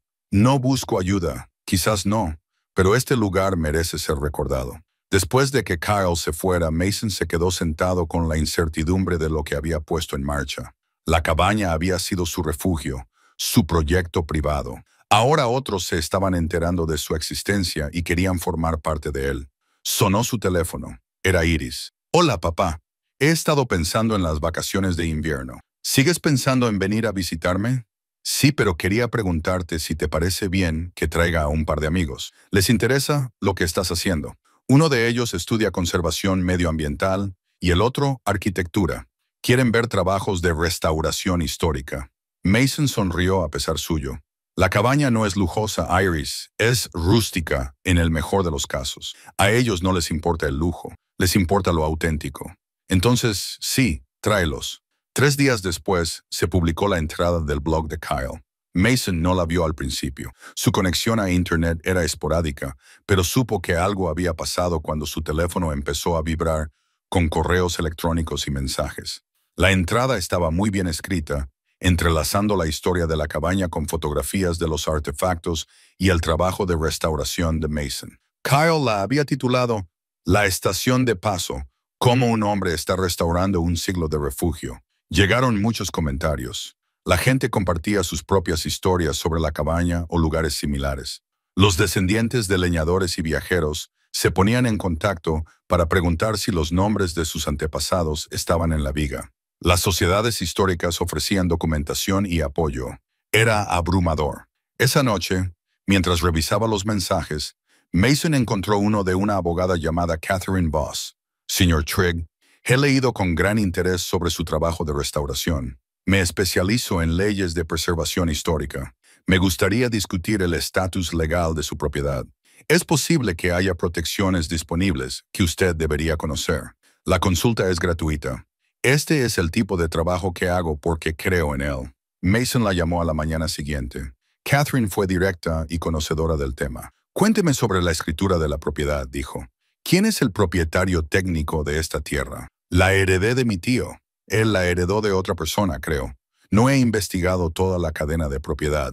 Debería hacerlo. Las propiedades históricas a veces tienen designaciones legales inusuales, especialmente si han tenido fines públicos. Si esta cabaña se mantuvo realmente como un recurso comunitario, podría haber restricciones en la escritura o servidumbres que valga la pena explorar. Mason no había pensado en los aspectos legales. Había estado demasiado centrado en el trabajo físico. Lo investigaré, dijo. Hazlo, y tú también, señor Trigg. Lo que estáis haciendo es importante. No dejéis que nadie os diga lo contrario. Después de la llamada, Mason condujo hasta la oficina del registrador del condado. El empleado le ayudó a consultar el historial de la escritura, remontándose a las transferencias y herencias. La cadena era larga y complicada, pasando por varias manos, a menudo con precios de venta mínimos o como herencia. Entonces encontró algo que le hizo detenerse. La escritura original de 1889. La propiedad había sido comprada por alguien llamado Silas Thorne, pero el lenguaje de la escritura era inusual. Especificaba que la tierra era de dominio público perpetuo para el refugio y la ayuda de los viajeros, y que debía ser mantenida por aquellos que la utilizaran y se beneficiaran de ella a perpetuidad. Dominio público perpetuo, no propiedad privada en el sentido tradicional, sino tierra mantenida en fideicomiso con un propósito. Mason solicitó una copia del documento completo y se la llevó a casa. Esa noche, leyendo a la luz de la lámpara, encontró más. Una carta metida en el expediente de la escritura, escrita con la misma letra cuidadosa que la escritura, dirigida a quien correspondiera. Compré esta tierra en el año de nuestro Señor 189 con un único propósito. Mi familia pereció en estas montañas durante una travesía invernal. Aquí había una cabaña, mantenida por manos desconocidas, y solo ella me salvó la vida. Cuando recuperé mi fortuna, regresé para asegurarme de que este refugio existiera para siempre, que nadie la reclame para obtener beneficios, que todos los que la necesiten encuentren refugio, que permanezca como prueba de que la misericordia sobrevive, incluso en la naturaleza salvaje. Estaba firmada por Silas Thorne. Mason se recostó, con la carta temblando en sus manos. La cabaña no había surgido por casualidad. Había sido preservada deliberadamente, protegida por alguien que entendía la pérdida y había decidido evitar que otros sufrieran el mismo destino. Formaba parte de algo que se remontaba a más de un siglo atrás, una cadena de intención y cuidado, y no se podía permitir que esa cadena se rompiera. Mason pasó las 2 semanas siguientes trabajando con renovada intensidad. La cabaña estaba casi terminada, estructuralmente sólida, resistente a la intemperie, cálida. Había construido unas sencillas literas a lo largo de una pared, había añadido estanterías e incluso había instalado un sistema básico de recogida de agua que alimentaba un depósito. El lugar podía albergar cómodamente a una docena de personas. Ahora, diciembre había llegado con fuertes nevadas. Mason mantenía el fuego encendido, seguía trabajando, seguía documentando la historia de la cabaña. Había creado una página web sencilla en la que publicaba fotografías de los artefactos y las historias que había descubierto. La respuesta seguía creciendo. Más descendientes se ponían en contacto, más gente quería visitarla, más ofertas de ayuda. Entonces, en una gris tarde de martes, apareció un camión del condado en la carretera. Mason reconoció al hombre que salió, Byron Whitfield, el tasador del condado. Se habían conocido brevemente meses atrás, cuando Mason registró por primera vez su presencia en la cabaña. Señor Trigg, Byron tenía una expresión incómoda. Necesito hablar con usted sobre la propiedad. Mason sintió un nudo en el estómago. ¿Qué pasa? Byron sacó una carpeta. El condado ha estado haciendo una revisión exhaustiva de la morosidad fiscal. Esta propiedad tiene impuestos atrasados que se remontan a 17 años atrás. Su tío nunca los pagó. Tampoco lo hizo la persona que le precedió. ¿Cuánto? $47,000. La cifra golpeó a Mason como un golpe físico. 47,000. Le quedaban unos 3,000 del regalo de Pauline más unos cientos propios. No tengo tanto dinero. Byron asintió, claramente apenado por lo que tenía que decir a continuación. Lo sé, lo siento, pero el condado va a iniciar un procedimiento de ejecución hipotecaria. La propiedad se subastará para recuperar la deuda tributaria. Tienes 6 semanas para pagar la totalidad o... Dejó de negar con la cabeza. No hay más. Eso es lo que hace falta. Tiene que haber otra opción. Este lugar no es solo una propiedad. Es histórico. Lleva más de un siglo prestando servicio a la gente. Lo entiendo. He leído la entrada del blog. Mi tía abuela podría haber estado aquí en su día. La voz de Byron era genuinamente comprensiva, pero a la legislación fiscal no le importa la historia. El condado necesita esos ingresos. Después de que Byron se marchara, Mason se sentó en los escalones del porche con la cabeza entre las manos. 6 semanas después de todo lo que había hecho, todo lo que había encontrado, todo lo que significaba este lugar, se vendería al mejor postor. Probablemente se derribaría o se convertiría en una cabaña de caza privada. Los artefactos se dispersarían o se desecharían. Las vigas talladas se pintarían o se cortarían para leña. No podía permitir que eso sucediera. Esa noche, rebuscó entre las cajas de papeles de su tío, que había estado guardando en el ático, documentos legales, recibos antiguos, correspondencia aleatoria, buscando cualquier cosa que pudiera ayudar en una caja metálica que había pasado por alto antes, oxidada, abollada, arrinconada, y lo encontró.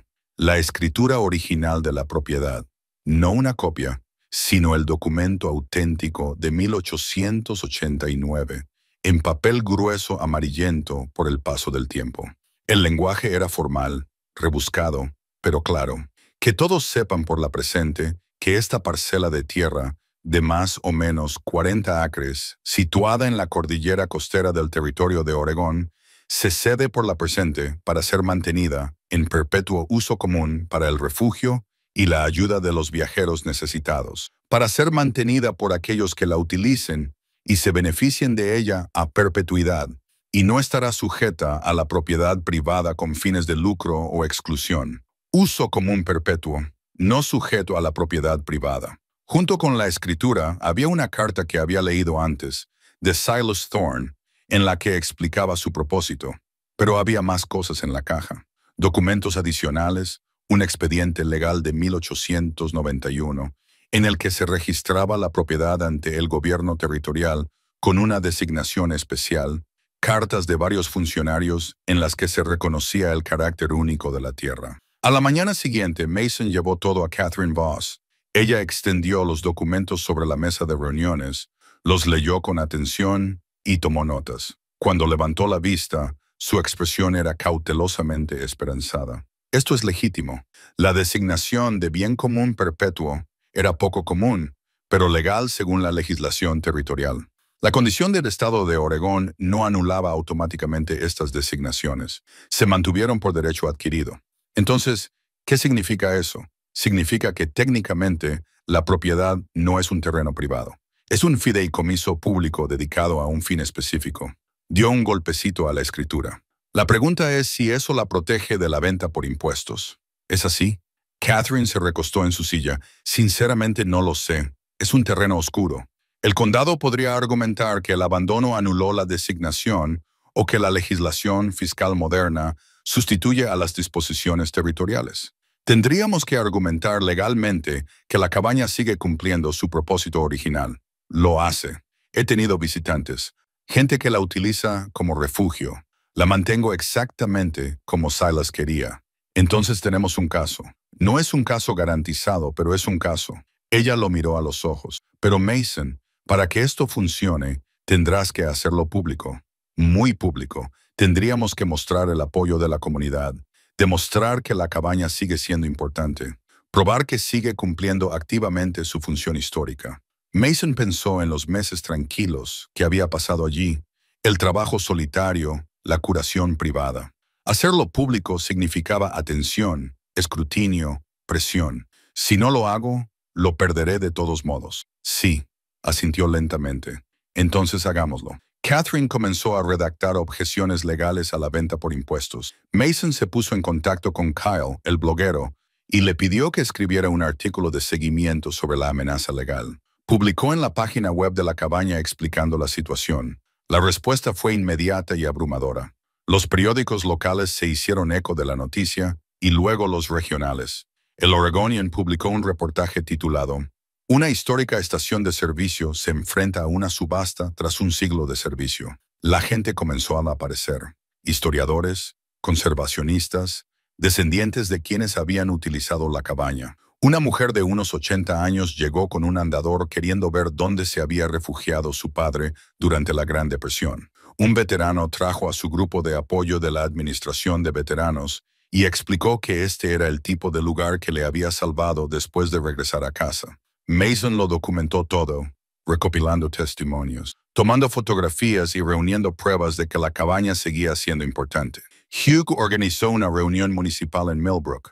Acudieron 70 personas, una gran asistencia para un pueblo de ese tamaño. Compartieron historias, recuerdos transmitidos de generación en generación y argumentos sobre por qué era necesario conservar la estación. Byron asistió y se sentó al fondo. Después se llevó a Mason a un lado. "Por si sirve de algo, espero que ganes esto, pero tengo un trabajo que hacer. Lo sé, no estoy enfadado contigo. La subasta está fijada para el 15 de enero. Ese es tu plazo". 6 semanas se convirtieron en 5, luego en 4. Catherine presentó sus objeciones legales, citando la designación de bien común perpetuo, la importancia histórica y la intención original de Silas Thorne. El Consejo del Condado se opuso con firmeza, argumentando que la ley fiscal era clara e inequívoca. Mason trabajaba en la cabaña durante el día y luchaba por ella por la noche, respondiendo correos electrónicos, coordinándose con Catherine, preparando testimonios. Su hija llamaba regularmente ahora, ofreciendo su apoyo, preguntando cómo podía ayudar. "Solo ven a visitarme como habías planeado", le dijo él. "Quiero que veas este lugar antes". No pudo terminar la frase. "No vas a perderla, papá". "Puede que sí. Probablemente lo haré. Entonces lucharemos hasta que no sea así". La determinación en su voz le recordó quién solía ser. Antes de que el negocio fracasara, antes de que se rindiera, ella no había renunciado a él. No podía rendirse. La cabaña se merecía algo mejor. La visión de Silas Thorne se merecía algo mejor. Todos los que habían encontrado refugio aquí merecían algo mejor. Mason se quedó en la puerta, mirando las vigas talladas, los objetos decorativos sobre la repisa de la chimenea, las sólidas paredes que había restaurado con sus propias manos. Pasara lo que pasara, le había dado a este lugar todo lo que tenía. Solo esperaba que fuera suficiente. Mason tomó su decisión en la fría oscuridad antes del amanecer. Si iba a perder la cabaña, no lo haría en silencio. Se aseguraría de que el mundo supiera lo que significaba, lo que había sido, lo que aún podía llegar a ser. Catherine le ayudó a presentar recursos formales ante la Junta del Condado, solicitando una audiencia antes de la subasta. Recopiló los documentos históricos, los testimonios, las pruebas de uso continuado. El caso era poco convencional, advirtió, pero tenía mérito. La ley de preservación histórica está de nuestro lado, dijo, pero también necesitamos la presión pública. Hágales ver que vender este lugar sería un error que la comunidad no olvidaría. Mason amplió el sitio web, publicando actualizaciones diarias sobre la historia de la cabaña. Compartió fotografías de los artefactos, el diario de Harold, el tren de juguete, las placas de identificación de Philip, los anillos de boda de Francis y Otto. Cada uno con su historia, cada uno prueba de vidas tocadas y salvadas. El registro de huéspedes que descubrió se convirtió en una prueba crucial. Digitalizó cuidadosamente cada entrada, cientos de ellas que abarcaban desde 1920 hasta 1940. Nombres, fechas, breves notas, sobrevivieron a la tormenta. Encontraron refugio cuando no teníamos ningún otro lugar. Gracias a Dios por este lugar. Publicó una selección en línea. Las historias se hicieron virales en las comunidades de preservación y senderismo, compartidas y reenviadas en las redes sociales. La gente empezó a atar cabos, a reconocer apellidos, a encontrar su propia historia en los registros de la cabaña. Una mujer de Seattle envió un correo electrónico. El nombre de mi abuelo está en ese registro. 1937. Nunca supe por qué siempre hablaba de la estación de paso. Ahora lo entiendo. Un hombre de California. Mi bisabuela se alojó allí con sus hijos durante la depresión. Dijo que les salvó la vida. Pensaba que solo era una historia. La cabaña se estaba haciendo real para personas que nunca la habían visto, que solo habían oído rumores transmitidos de generación en generación. Entonces Iris llamó. Papá, voy a llegar temprano este fin de semana y traigo ayuda.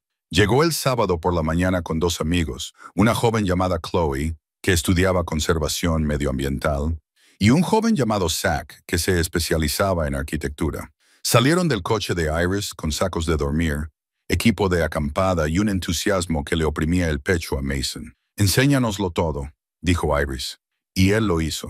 Les enseñó la cabaña habitación por habitación, les explicó cada reparación, cada decisión de restauración, cada artefacto y su historia. Ellos escuchaban con auténtico interés, hacían preguntas y tomaban notas. Chloe fotografió el sistema de recogida de agua, los elementos de diseño sostenible. Esto podría ser un modelo para los refugios modernos en la naturaleza.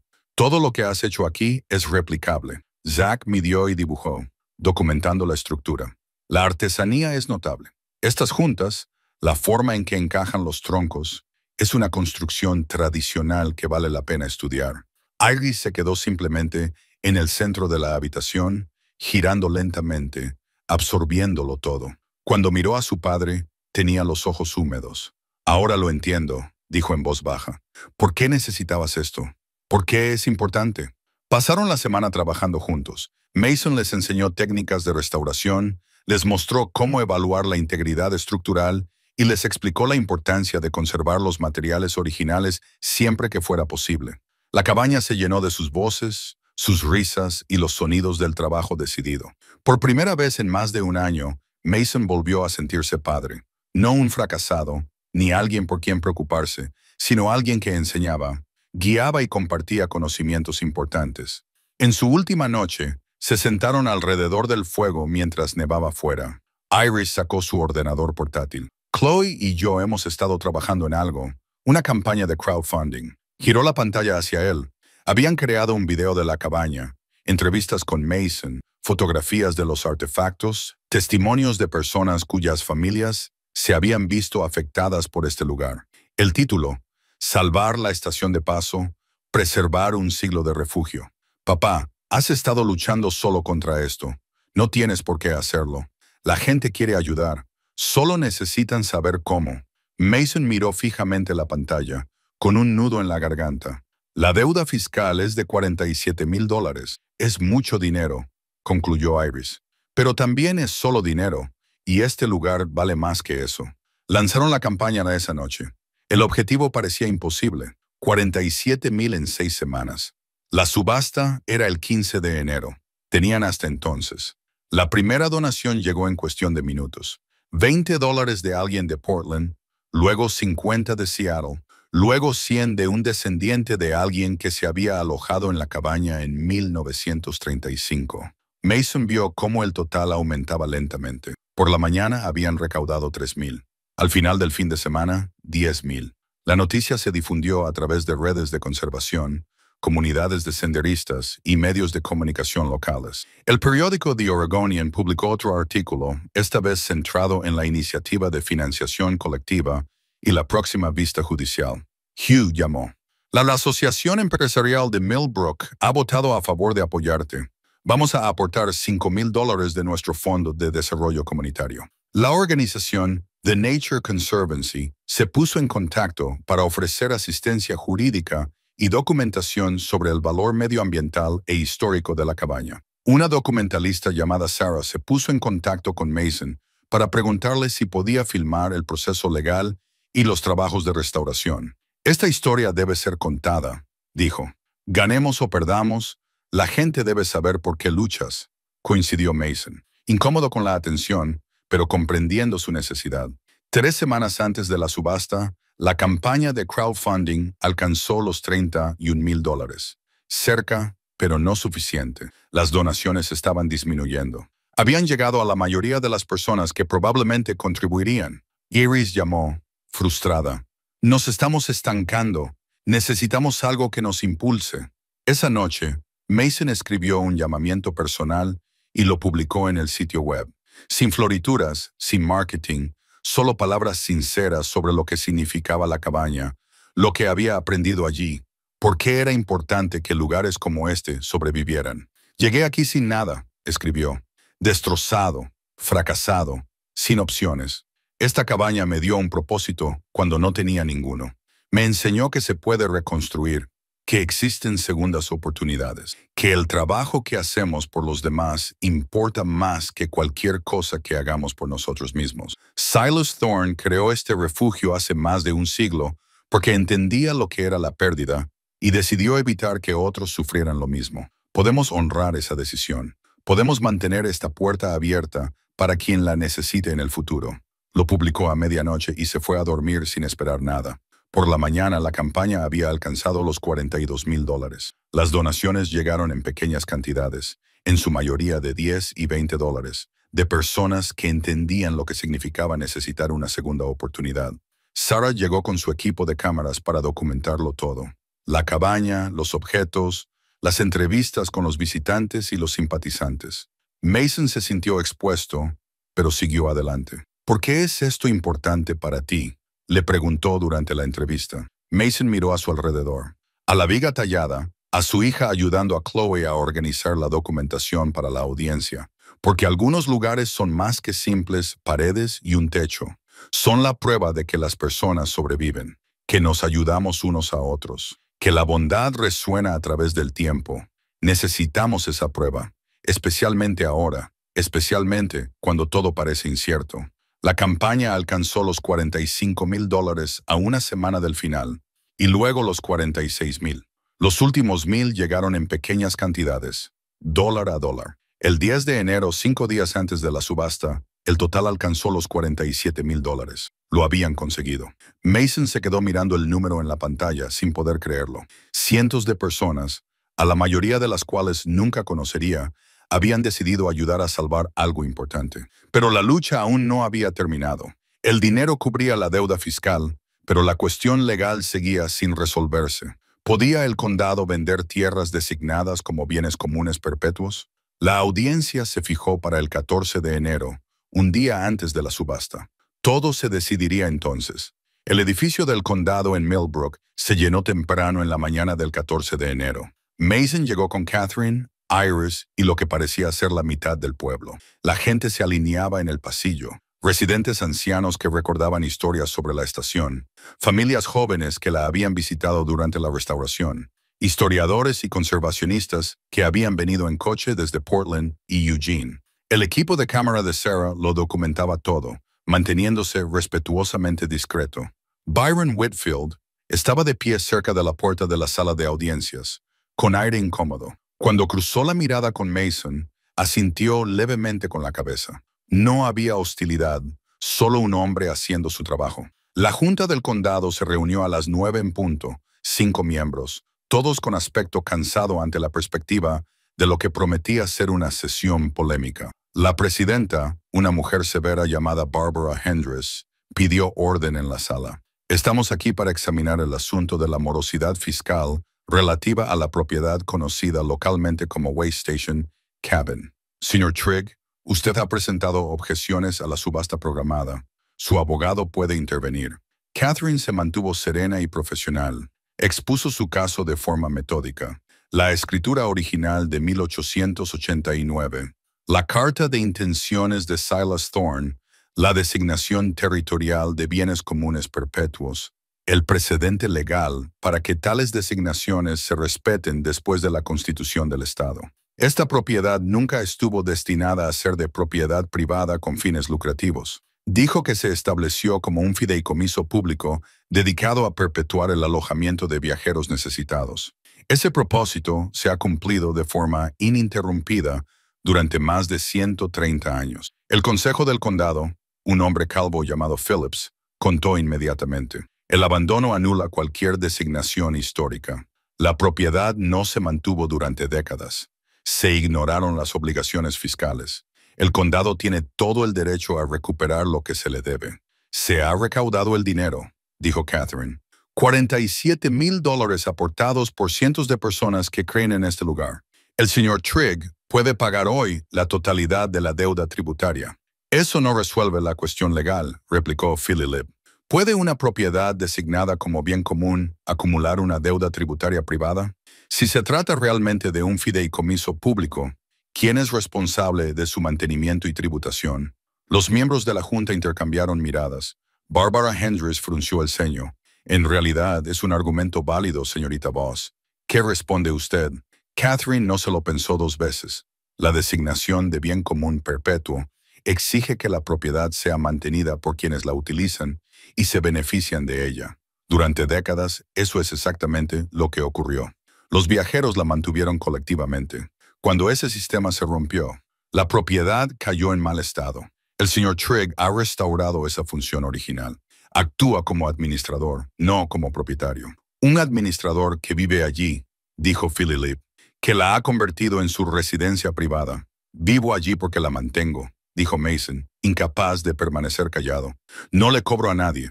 La puerta está abierta para cualquiera que la necesite, como siempre ha sido. Barbara levantó la mano. Señor Trigg, tendrá su oportunidad de testificar. Por ahora, deje que los abogados terminen. Los argumentos legales continuaron durante otra hora. Catherine presentó el registro de huéspedes, la evidencia documentada del uso continuo, los testimonios de familias cuyos antepasados habían sido salvados por la estación de paso. Phillips respondió con el código fiscal, la ley de abandono, preguntas prácticas sobre responsabilidad y supervisión. Finalmente, Barbara pidió testimonios públicos. Uno por uno, las personas se pusieron de pie y hablaron. Hugh describió la experiencia de su abuelo en 1931, cómo la cabaña le había salvado la vida durante una tormenta de nieve. Lugares como este son la razón por la que mi familia existe. Merecen protección. Pauline habló de Francis y Otto, de cómo la estación de paso había sido el comienzo de toda su línea familiar. 4 generaciones de nosotros existimos porque este lugar estaba aquí cuando 2 refugiados lo necesitaban más. La anciana con el andador habló de su padre, un trabajador durante la depresión. No tenía nada. La estación de paso le dio cobijo cuando nadie más lo hizo. Un joven veterano se puso de pie, con la voz ligeramente temblorosa. Regresé de Afganistán destrozado. No sabía nada de la cabaña hasta que leí el artículo. Conduje hasta allí y el señor Trigg me dejó quedarme 3 días. No me hizo preguntas. No me juzgó. Solo me dio espacio para respirar. Eso es lo que hacen estos lugares. Nos dan espacio para sanar. Testimonio tras testimonio. Cada uno de ellos reforzaba el argumento de que la estación de paso seguía siendo importante, seguía cumpliendo su propósito. Entonces Iris se puso de pie. Mason no sabía que ella tenía pensado hablar. Se le hizo un nudo en la garganta mientras ella se acercaba al frente.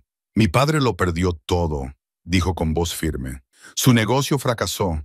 Perdimos nuestra casa. Lo vi convertirse en alguien a quien no reconocía.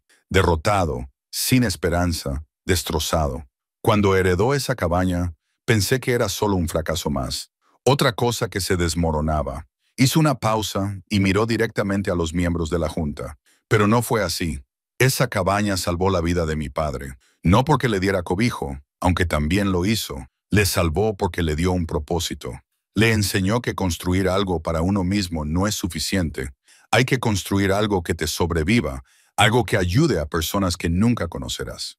Mi padre aprendió eso de cada persona que grabó su nombre en esa viga, de cada artefacto que quedó atrás, de cada historia de supervivencia que alberga ese lugar. Su voz se quebró ligeramente. La estación de paso no es solo historia. Es la prueba de que no tenemos que afrontar los momentos difíciles solos, de que los desconocidos pueden ser amables, de que existen segundas oportunidades. Por favor, no dejen que desaparezca. Se sentó. Mason se acercó y le apretó la mano, incapaz de hablar. Barbara pidió un receso. La Junta se retiró para deliberar. La espera fue angustiante. Pasaron 2 horas. La gente hablaba en voz baja, caminaba por los pasillos, revisaba compulsivamente sus teléfonos. Mason se sentó con la cabeza entre las manos. Catherine a su lado revisando sus notas. Iris le sostenía el brazo. Finalmente, la Junta regresó. La expresión de Barbara era indescifrable mientras se sentaba en su asiento y revisaba sus papeles. La sala quedó en silencio. Este es un caso inusual, comenzó. Las cuestiones legales son complejas y, francamente, No estamos del todo seguros del precedente. Sin embargo, después de revisar las pruebas y considerar los testimonios, hemos llegado a una decisión. El corazón de Mason latía con fuerza contra sus costillas. La designación de bien común perpetuo establecida por Silas Thorne en 1889 es legalmente válida y vinculante. La propiedad se estableció como un fideicomiso público y sigue siéndolo según la legislación de Oregón. Mason empezó a sentir un gran alivio, pero Barbara no había terminado. Sin embargo, esta designación conlleva una serie de requisitos. La propiedad debe mantenerse para el fin establecido, es decir, proporcionar refugio a los viajeros necesitados. Debe seguir siendo accesible al público y requiere una supervisión formal para garantizar que se cumplan estas condiciones. Miró directamente a Mason. Señor Trigg, si desea continuar como administrador de esta propiedad, debe establecerla como una entidad formal sin ánimo de lucro. Debe mantener el acceso abierto, documentar su uso y aceptar la responsabilidad de los impuestos y el mantenimiento continuos. Los $47,000 recaudados saldarían la deuda actual. En el futuro, la propiedad se reevaluará en virtud de su condición de organización sin ánimo de lucro, lo que reducirá significativamente, pero no eliminará, las obligaciones fiscales futuras. Mason asintió, casi incapaz de procesar las palabras. Entonces, la subasta queda cancelada. La estación de pesaje seguirá siendo, como estaba previsto, un refugio para todos los que lo necesiten. La sala estalló en aplausos. La celebración se extendió desde el edificio del condado hasta el frío aire de enero. La gente se agolpó alrededor de Mason, estrechándole la mano, abrazándole, compartiendo su alivio y alegría. La cámara de Sarah lo capturó todo. Lágrimas y risas. Desconocidos abrazando la emoción pura de una victoria comunitaria. Mason se sintió abrumado, desorientado por la repentina liberación de meses de tensión. Erie se mantuvo cerca, sosteniéndolo, con la mano en su hombro. Catherine lo apartó una vez que el caos inicial se calmó.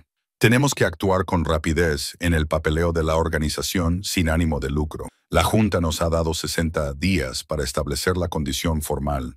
No sé cómo dirigir una organización sin ánimo de lucro. Aprenderás y no estarás solo. Ella sonrió. Yo te ayudaré con la estructura legal, de forma gratuita. Necesitarás una junta directiva, personas comprometidas con la misión de la estación. Hugh se acercó al oírlo. Ponme en esa junta. Lo que dije sobre mi abuelo iba en serio. Este lugar es importante para mi familia. Pauline fue la siguiente. Francis y Otto querrían que yo participara. Cuenta conmigo. Catherine asintió tomando nota mentalmente. Es un buen comienzo. Necesitamos al menos 5 miembros inicialmente. Señor Trigg, usted será el presidente. Necesitaremos un tesorero, un secretario y un par de miembros generales. Yo me encargaré de las finanzas, dijo una voz. Mason se volvió y vio a una mujer de unos 50 años, vestida de manera profesional. Soy Angela Frost. Soy contable en Millbrook. He estado siguiendo su historia. Las organizaciones sin ánimo de lucro necesitan una supervisión financiera adecuada. Sería un honor para mí ayudar. Cuando salieron del edificio, los cimientos de la Way Station Heritage Foundation ya estaban tomando forma. Catherine prometió tener los documentos de constitución listos en una semana. El viaje de vuelta a la cabaña le pareció surrealista.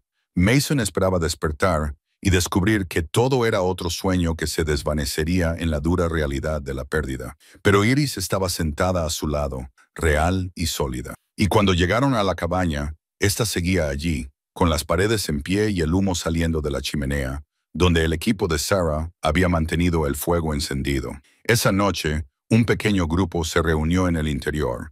Catherine, Hugh, Iris y Sarah con su cámara. Se sentaron alrededor de la mesa restaurada que Mason había construido, bebieron café en tazas desparejadas y hablaron sobre el futuro.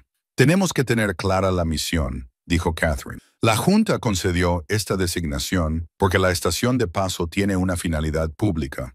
Tenemos que mantenerla abierta a los excursionistas y viajeros, dijo Mason, de forma gratuita. Así es como siempre ha funcionado. Deberíamos ampliarla, sugirió Iris, no solo para excursionistas, sino también para personas en crisis, personas que necesitan un lugar tranquilo para aclarar sus ideas, como hizo papá. Hugh asintió.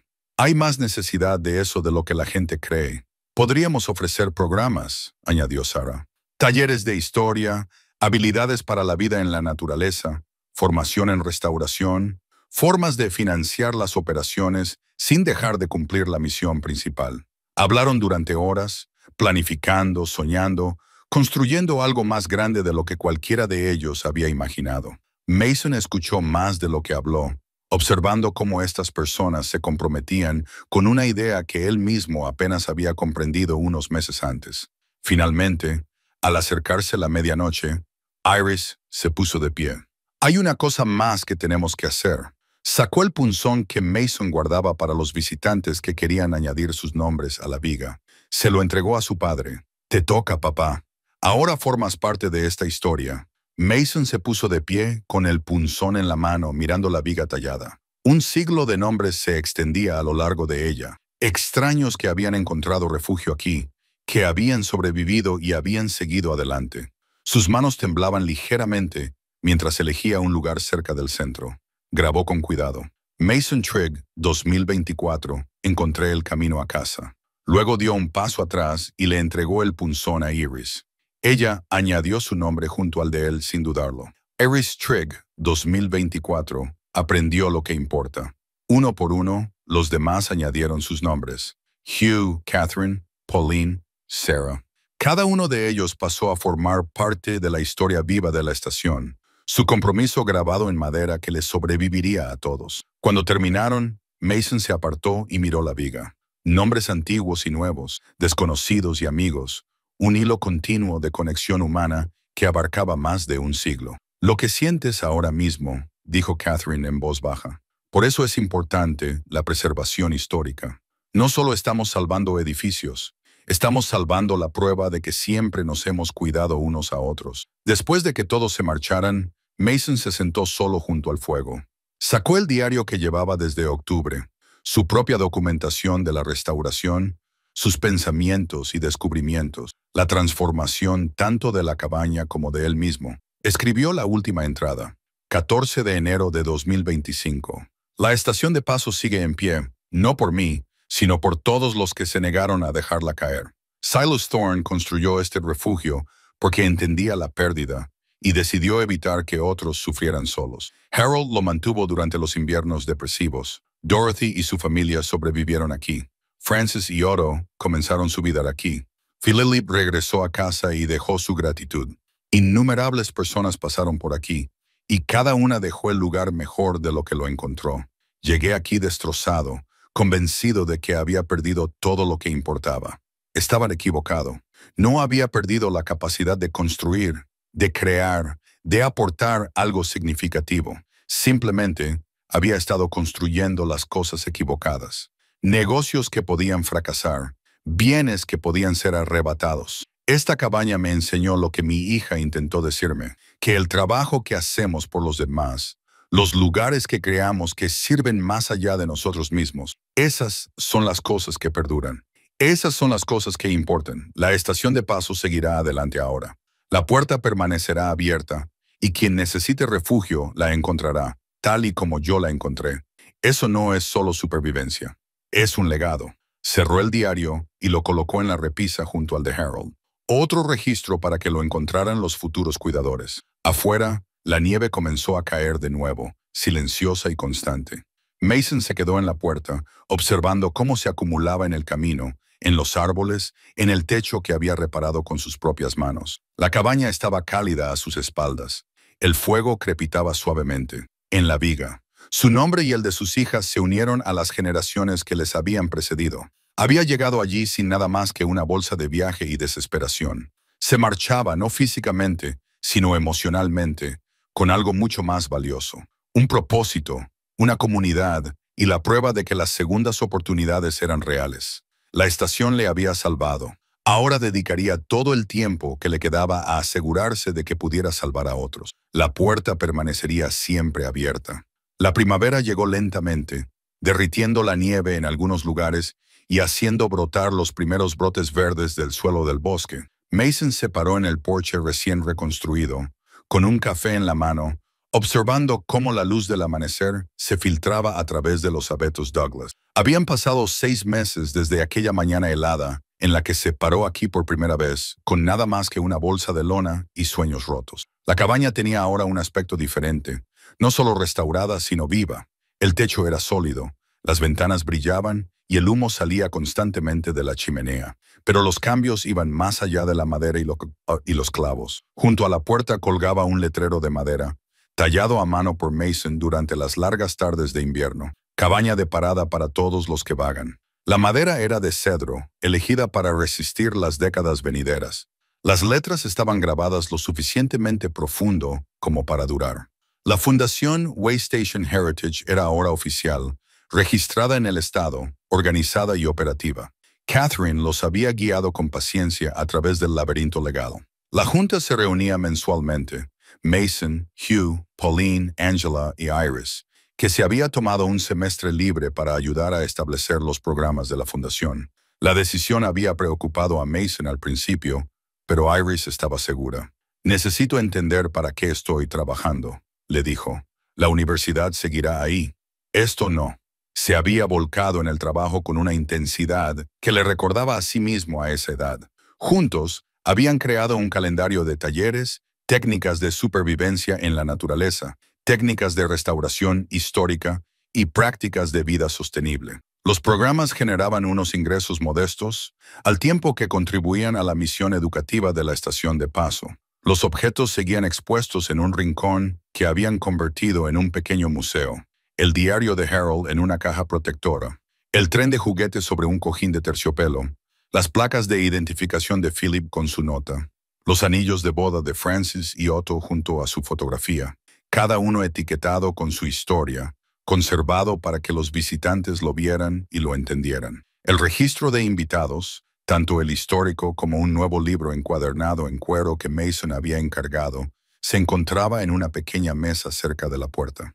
El antiguo registro estaba protegido en fundas de archivo, con sus páginas llenas de nombres de décadas pasadas.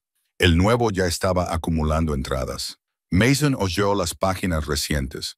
Una familia de Seattle que se había alojado allí durante una tormenta primaveral. Un excursionista solitario que se recuperaba de una operación de rodilla y necesitaba un lugar donde descansar durante 3 días. Una joven pareja recién casada que había leído sobre Francis y Otto y quería pasar su primera noche como marido y mujer en el mismo lugar donde había comenzado ese legendario romance. Y la entrada de ayer, la que había mantenido a Mason despierto toda la noche pensando: «Me llamo Trevor, tengo 23 años, perdí mi trabajo y mi apartamento en la misma semana. Conducía hacia el norte sin ningún plan, sin destino, solo conduciendo. Vi la señal de la estación de paso y recordé haber leído sobre ella en Internet. No creía que lugares como este existieran todavía. Lugares que ayudan a la gente sin preguntarles cuánto pueden pagar. Llevo aquí 2 días. El señor Trigg me enseñó a partir leña y me dijo que podía quedarme todo el tiempo que necesitara para aclarar mis ideas.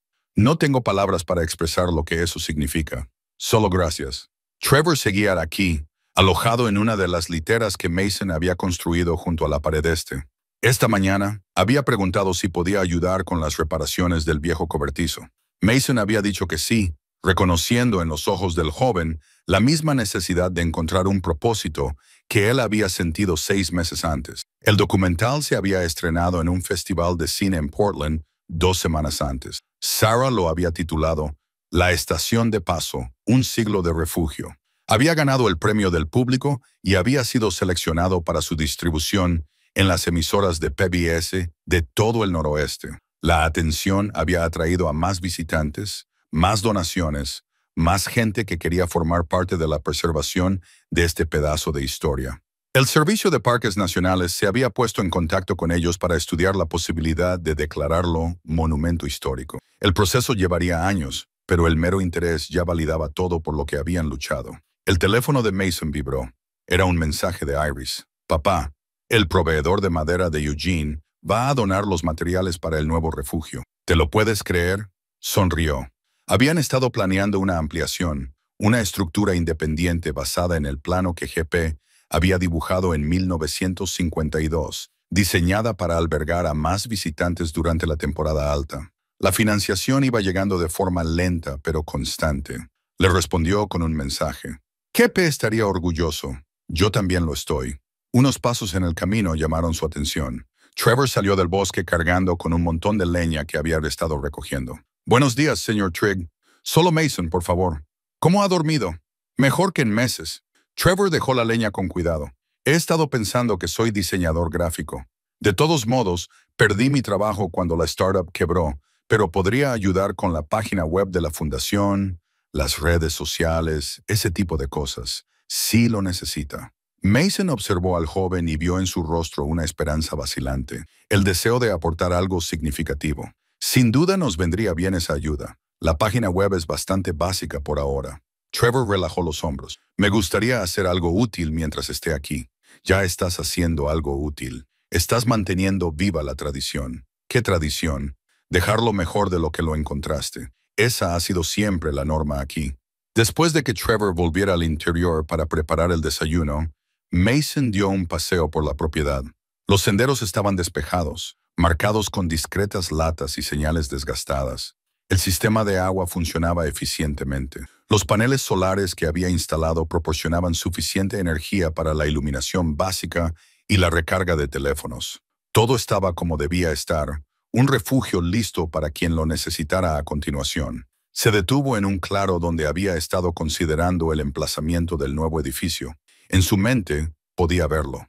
Las paredes se alzaban, el techo tomaba forma, otra estructura se unía a la misión centenaria de la estación. No era solo un edificio, sino una promesa que continuaba.